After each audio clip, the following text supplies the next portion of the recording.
Right, how's it going, everybody? This is Ismortah, and today during my board game stream, I'm going to be showing you Bazaar, Twilight Imperium 4th Edition, the Prophecy of Kings expansion.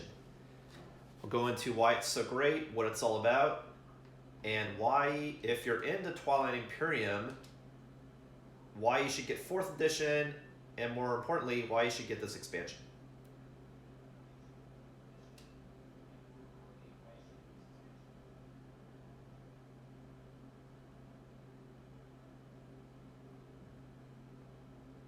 I'm not certain why my stream is for the chat channel is showing followers only mode.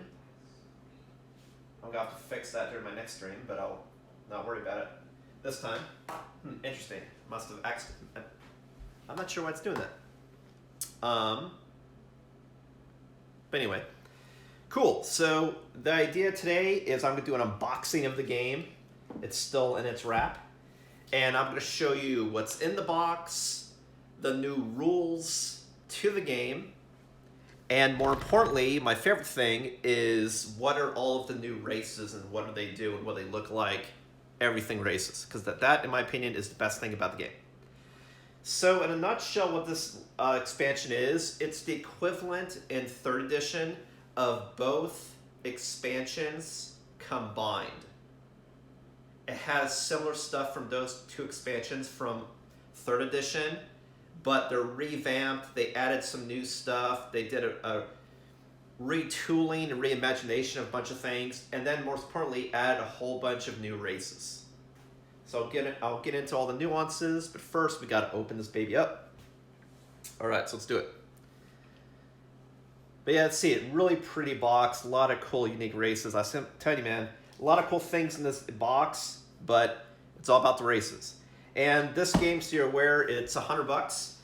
But again, why it's $100 is look how much game you're getting. It's huge. It's really heavy.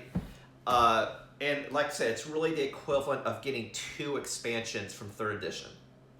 So you're getting 2 $50 expansions, essentially. A lot of stuff. But yeah, the art in 4th edition is way better than 3rd edition. And 3rd edition had good art too. So, pretty cool. I've played this Prophecy of Kings once before, but this is finally my copy. Show you what it's all about.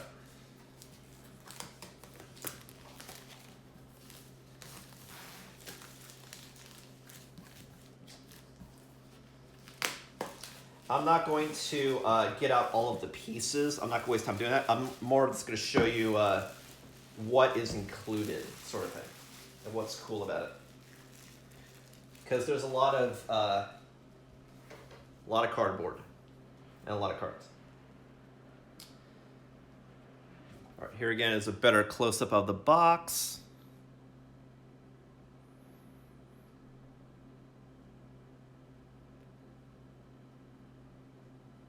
There you go. Oh man, the smell of that fresh cardboard. That's Get high off that. All right, so like see, like just look, ton of cardboard. Ton of cardboard. Then we have the new rules, lore for the expansion, and that's all this is. Just all this is the story. But everything had to play, boom, right here. Then we also have the additional races and the player boards, as well as a new player board extension, which I'll show. Now you have 2 extensions to your player board. And then we got 2 new colors you can use for playing dudes. Orange and like magenta, I want to say. We got every color of the new mech unit, which I will show. Which, in my opinion, it's a combination, if you played 3rd edition, of the shock trooper and the tank. Instead of having either one of those, this game instead has mechs, which is really a combination of both. It acts as a super unit, but it's really tough like a tank. So it's more like if you want to have a super powerful unit, period, doing planetary combat, you want to bring a mech. But then to hold the planet or to have guys use as cannon fodder, you use infantry, of course. But this is really your powerhouse, like your dreadnought. Can take hits, can deal a lot of damage. Then we got some more cards. Some more cards. More cards. Because we're getting some new planets. We're having new races. A new ability that's introduced for one of the races that has cards. Which, even though it's cool in my opinion, is kind of production overkill because we have this whole deck of cards for just one race. My opinion.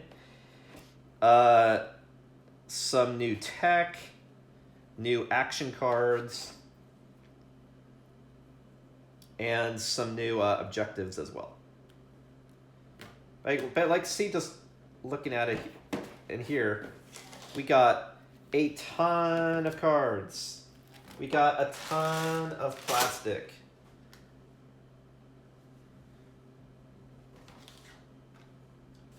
Ton of more cardboard. So I mean, like, this is like a lot of stuff you're adding to the game. So definitely worth its weight because it weighs a lot. All right, so let's just open some stuff up. I'll just show you some things that are included, and then I'll get into the showing you the game manual and the manuals to show what's new and what type of stuff you could find in the lore book. And then we'll get into the races. So it's off to the races. So let's start with the biggest cardboard.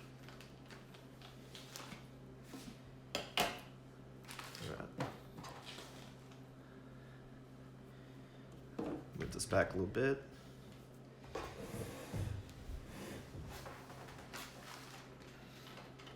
That is weird that now it's follow-only mode. I wonder if that's a new Twitch thing. Weird. Not sure. Anyway.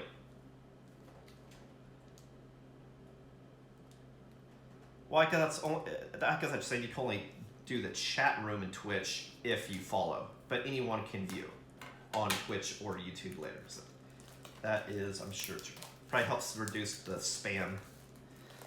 Alright, so this is all of the tokens and pieces and cardboard pieces from the expansion. And it's a ton of shit.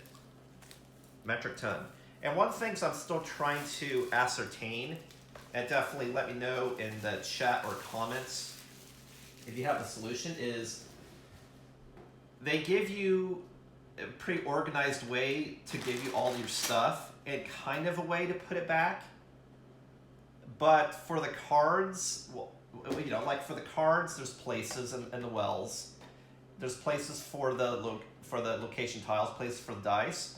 But as far as places for these tokens, it's kind of really problematic because you have so many races, so many tokens. It's hard to. It'd be nice if you can sort of like organize each faction by the faction. You know what I mean? It's like it's easy to find your shit, but I haven't found a good way to do that yet. So if you have a suggestion, let me know. All right, cool. So look, we got some, any location that has this red outline, that means it's a, I forgot the word for it, but it's like an obstacle, impediment location. And then these are different, each color of the token, it's a different race that you have your command tokens, which are triangular, and then your flags, which are rectangular. So we got more races, more locations. I'm not gonna worry about punching them out right now, even though I want to, and I will probably today, just because it's gonna make a holy mess. But a lot of cool new, trying to find the best angle so you can see on the camera.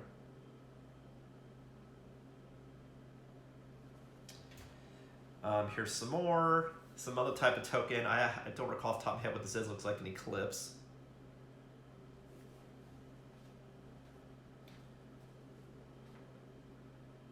Some more planets, CC without the red borders. Some new tokens for the gamma wormholes. This new token that you would use for one of the races, a particular ability. I believe they're called frontier tokens.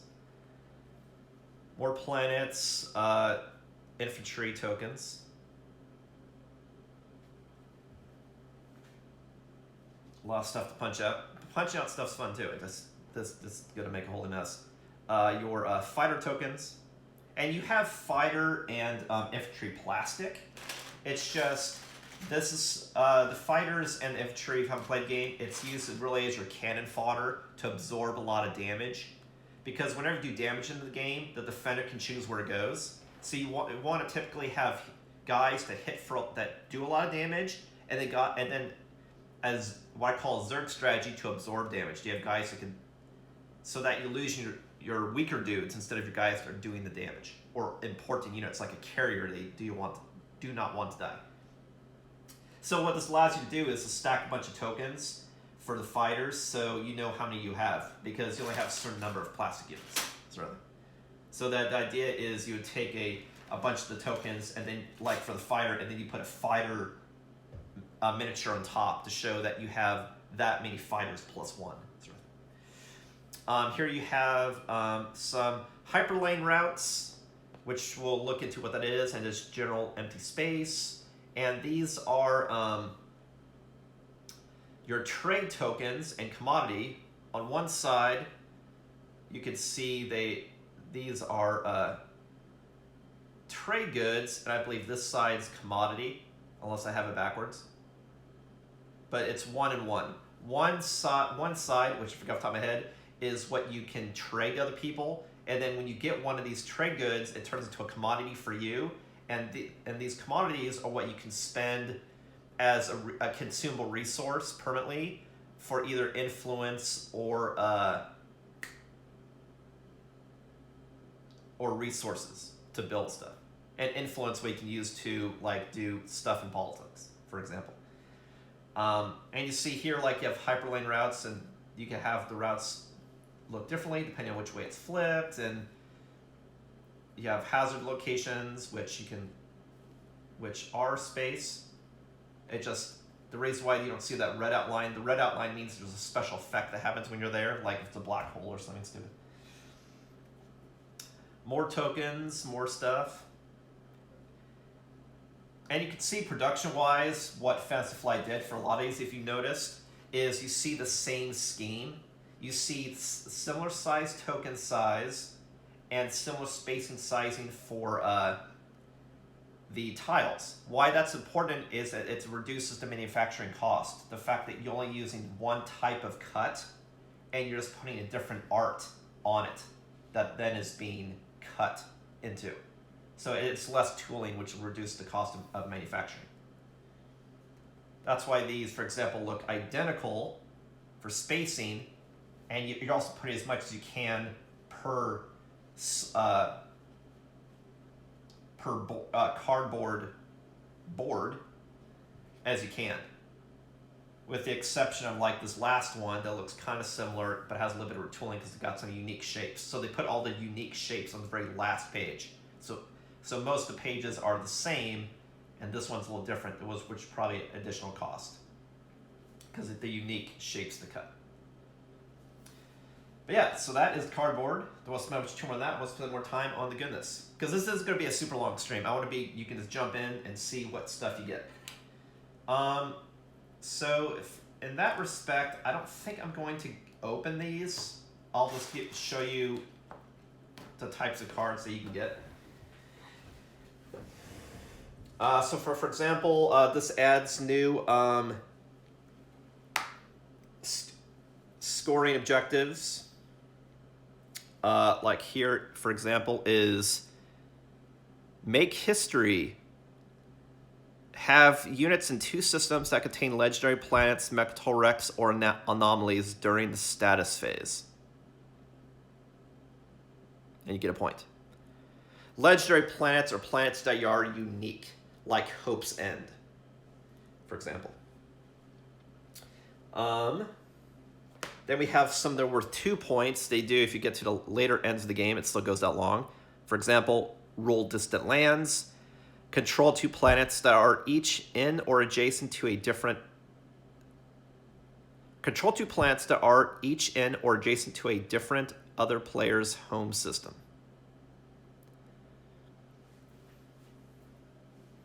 So these are ways you can score points. And these are new, they can mix in. So you have more unique ways to score points. Here's an example of more tech. Anti-mass deflectors, which is the same unless there was a rules update as well, but this example of a tech upgrade. This shows you the tech that you get, the color for it, and if it had a cost to be on the left-hand side. For example, like this dude. If you research this, you get a red tech, meaning going forward, it's something that costs a red tech you can use toward developing that technology. And this is what it costs. So for example, to research this guy, you need to already have a red, and then once you research it, you get a red. So technically, when you research this, you should then have 2 red, technically. But there are other ways you could temporarily get technology, even though you don't own a red tech, as far as the cost, but just so you're aware. And so here, this is an example of one of the absolute new ones, AI development algorithm. When you and you have to speak it that way whenever you read it too. When you research a unit upgrade technology, you may exhaust this card to ignore one's prerequisites, meaning you turn it upside down. When one or more of your units are use production, you may exhaust this card to reduce the combined cost of your production units by the number of unit upgrade technologies that you own.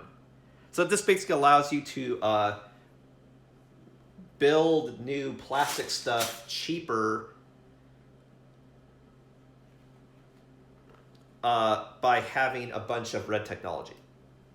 So if you're going War Machine, allows you to get more War Machine more cost effective, for example. Here's an example of some new agenda. Wait, not agenda.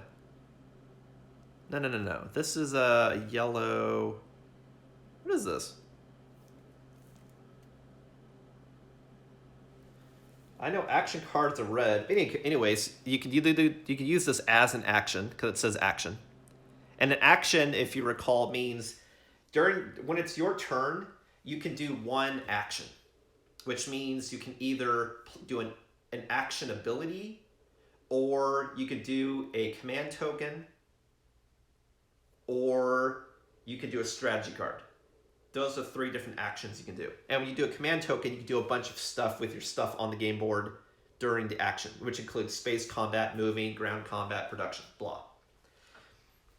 But if you want to spend your turn just doing this, for example, as an action, you can choose one non-home, non-legendary planet other than Mechatol Rex in a system that is adjacent to one or more of your units that have bombardment.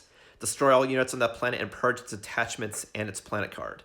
Then place the destroyed planet token on that planet and purge this card. Wow, so this ability nukes a planet. So I believe what this is, and why it's yellow, is this is one of the super weapons you can get if you find relics. And this is the relic ability, which basically you can do like a Death Star move and blow up a planet, which is pretty dope. And then this last stack, here's an example of some new planets. And if you haven't seen the 4th edition look, this is the new look. So you have the resource cost here, the influence, not cost, how much you get resource, how much you get influence when you exhaust this card. And this is showing that's part of the Prophecy of Kings expansion and cool lore about the planet. Cool. Let me see how we're doing with time. All right, we're at 20 minutes, so we want to get to the point as far as showing you cool stuff. All right, so now I'll show you some of the pieces looks. So this is orange, which I think is a cool new color just because it pops. You know, anything that looks very light or anything that looks very dark might be hard to see on a spaceboard because it's a combination of white and black, essentially. But they actually have like a neon color. That's pretty cool. Like, for example, here's a Dreadnought, which is the ship I alluded to before because it can sustain damage, and I believe you hit on a 5 or 6. It's good to hit.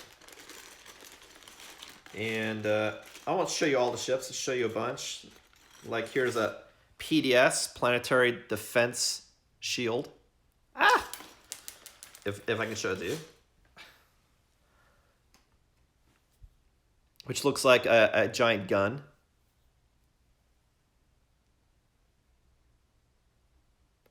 This provides a planetary shield on your planet, as well as allows you to shoot at ground forces and shoot at stuff at a distance.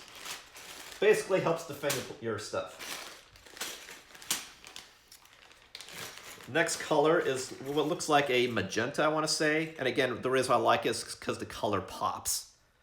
Here's an example of your flagship.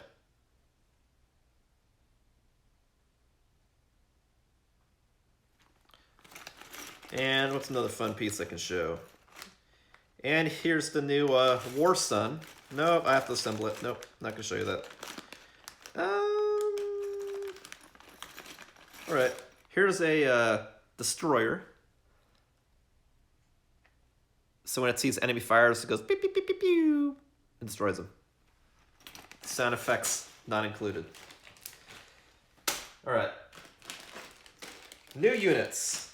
So it adds the new unit to every color. That way, all different colors have the new unit, which is a mech. Let's show you a different color. What's a good color you can see? Let's do... Well, it kind of looks like a rust color. So here's the mech. Looks almost like the Mad Cat off of BattleTech, but not really. But kind of close to it.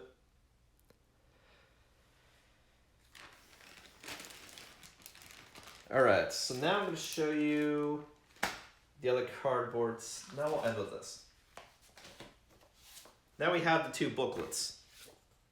All right, so what I show here, I'm not going to show you in great detail, just will give you a taste, is this is the lore compendium that you don't need at all for playing the game. This just adds flavor text so you can see what is the story of Prophecy of Kings, why is the expansion even called Prophecy of Kings. So it talks about some of the new things going on. It's got some really beautiful art. So just as an art book, it is actually pretty cool. Pretty snazzy. So definitely check it out for fun, especially if you're a fan of the story. All right, so then now I have the rule book. And what I'm going to touch on isn't going through all the pages of the rule book, because that just sounds like a lot of fun, is what are the new things it's adding to the game in particular, as far as rules. So that's what I want to find for you real quick. One is the hyperlanes, another one is the mechs,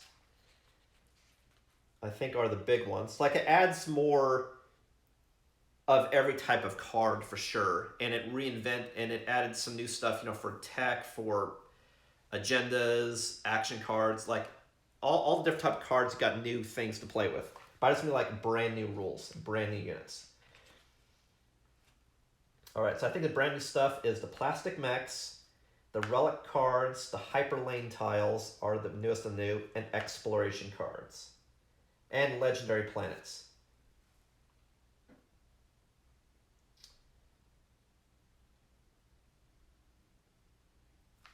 I believe that is true.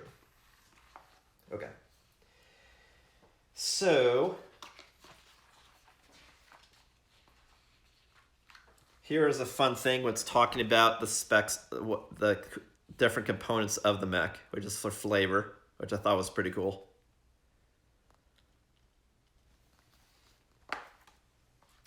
So, I won't go into all nitty-gritty, just because I want to be short and sweet and mostly be going through the new races.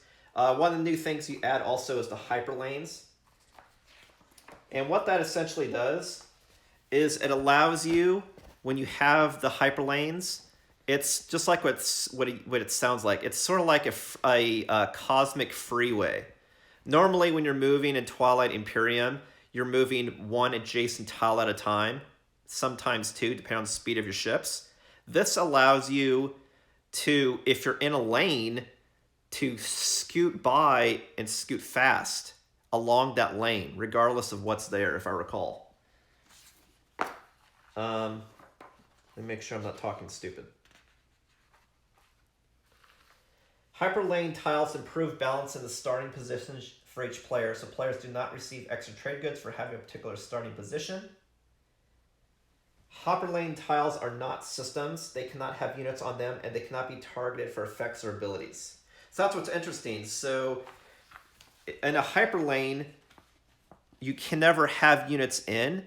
It allows you to quickly move. So if I'm on like this tile and I go in a hyperlane, I can move all the way to this guy. Even though normally you would just move one adjacent tile at a time, allows you to quickly get around. This hyperlane in a nutshell. This also adds the wormhole nexus, which allows you to have a super wormhole to use different wormhole types. So you can go from, actually allows you to go from like alpha to beta, whereas normally you could only go from alpha to alpha, sort of thing. And also it adds the gamma wormhole type.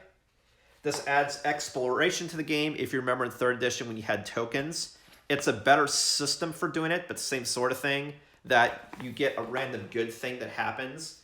But for exploration, as far as I've noticed, they're all good stuff or neutral. So you don't have this feeling that, oh, I don't want to explore because I might blow myself up with just a fun sponge. What's up, Necrus? I know. Who gave you a game of such awesomeness? Let's see here. Well, new shit. It also adds leaders to the game, which was previously also in 3rd edition. Basically, all the stuff you remembered for the previous expansion, 3rd edition, is in this expansion. It just, this expansion does it better in every way. How you do leaders, how you do exploration, like they just, tool the game mechanics and tool the art. It is / better.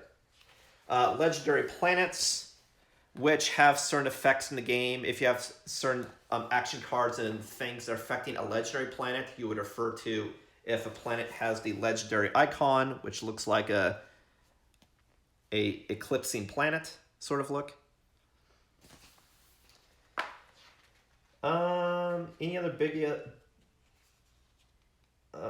It adds the purge ability, which means you have to permanently put a component back in the game box, not in your reinforcements, which is interesting. That means you lose it permanently for the rest of the game.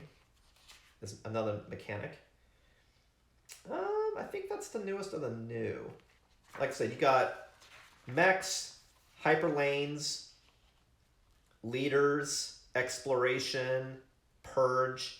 You also have relics, which work like the artifacts in 3rd edition. The fact that you're trying to collect a set, but how they do it works a little differently as far as how you get it. But this is cool because instead of when you collect it, you don't just get a victory point. In this case, you're collecting pieces, and when you assemble it like Voltron, you get basically a super weapon that works in different ways.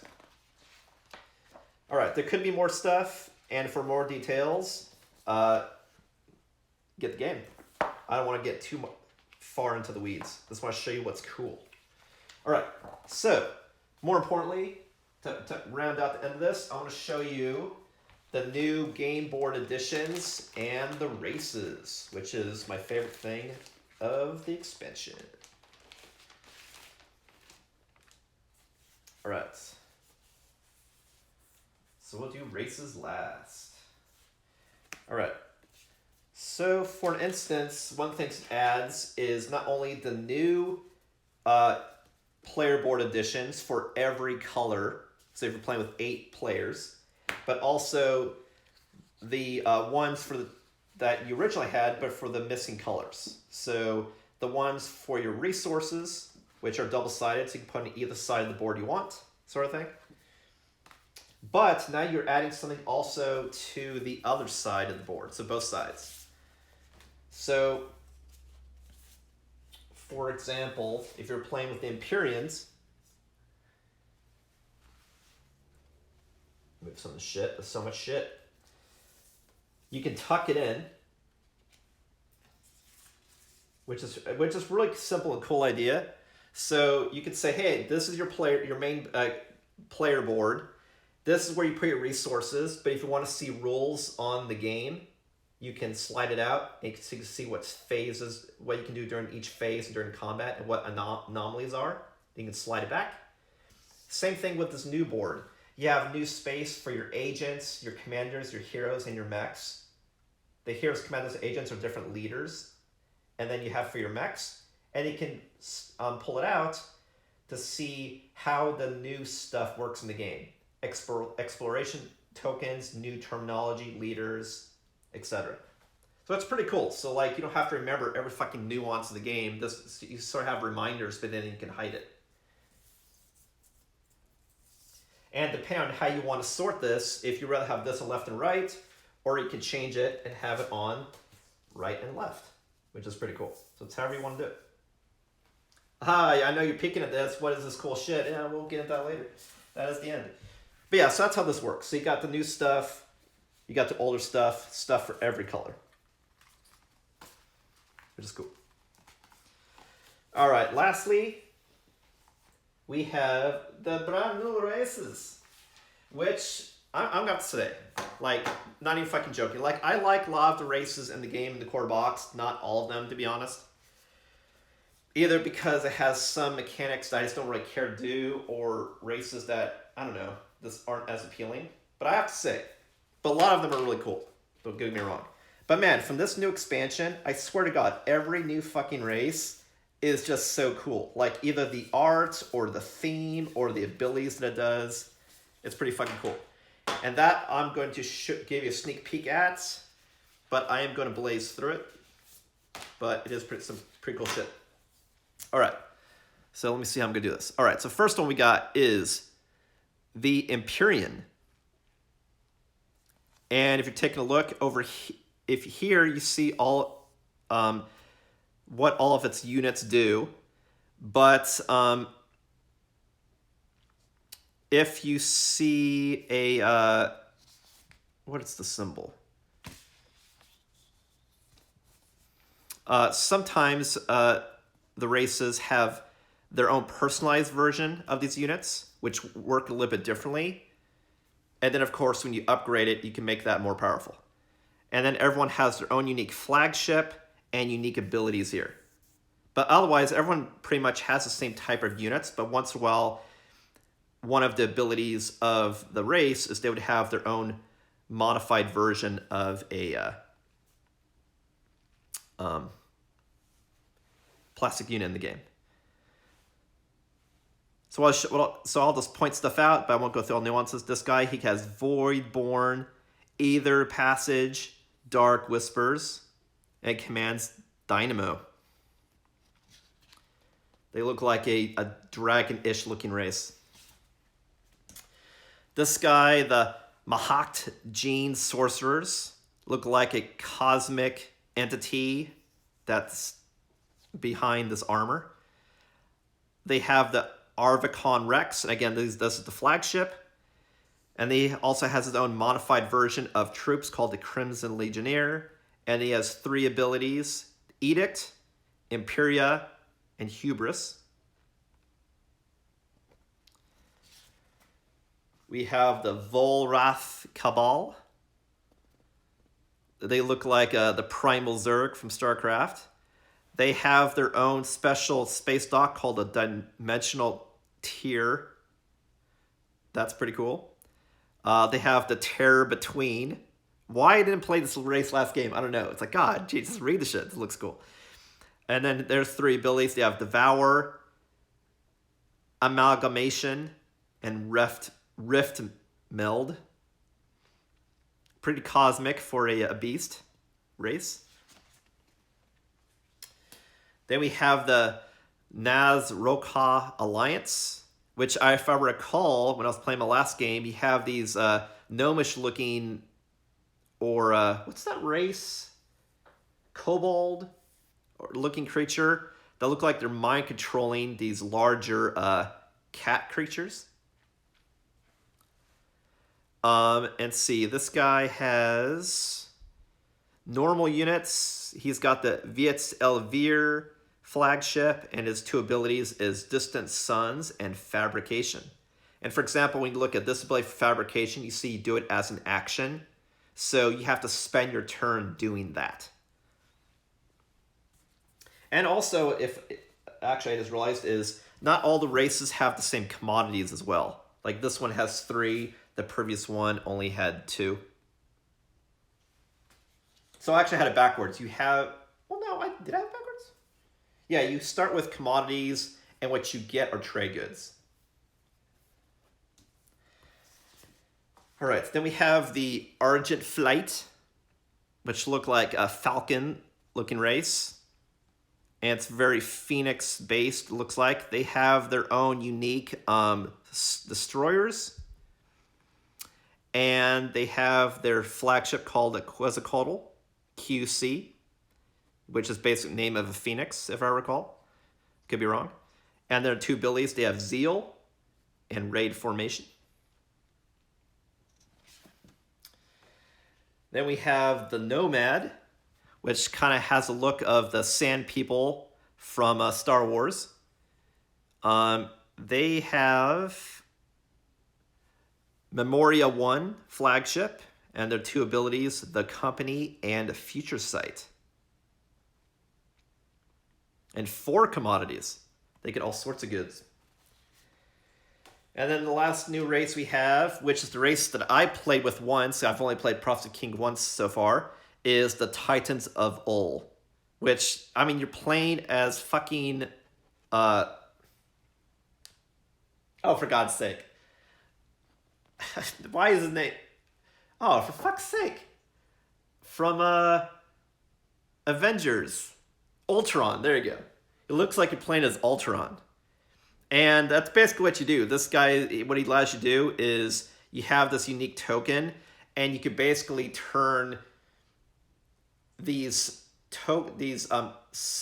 cybernetic seeds into PDS cannons, and then the PDS can turn into space docks, and then the space dock can turn into a flagship, if I recall. Oh no, I believe it was the cruiser and the anyway.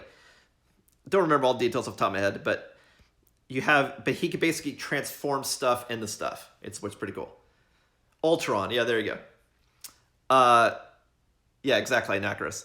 So he has a unique cruiser called the Saturn Engine, a unique PDS, the Hell Titan, and a unique his flagship called Uranus.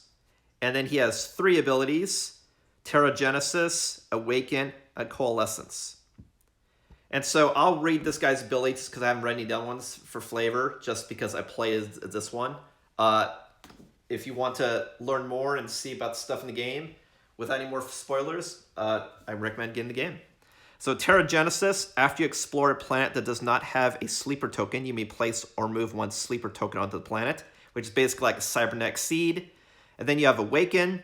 After you activate a system that contains 1 or more of your sleeper tokens, you may replace each of those tokens with 1 PDS from your reinforcements. So that cybernetic token turns into a PDS, which is your Hell Titan.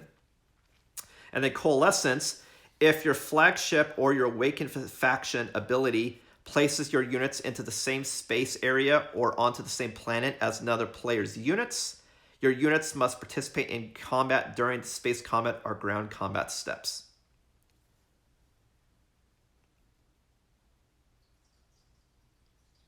Yeah, so this guy, if I recall, he can go a sleeper token into a PDS into a flagship. And then he also has a unique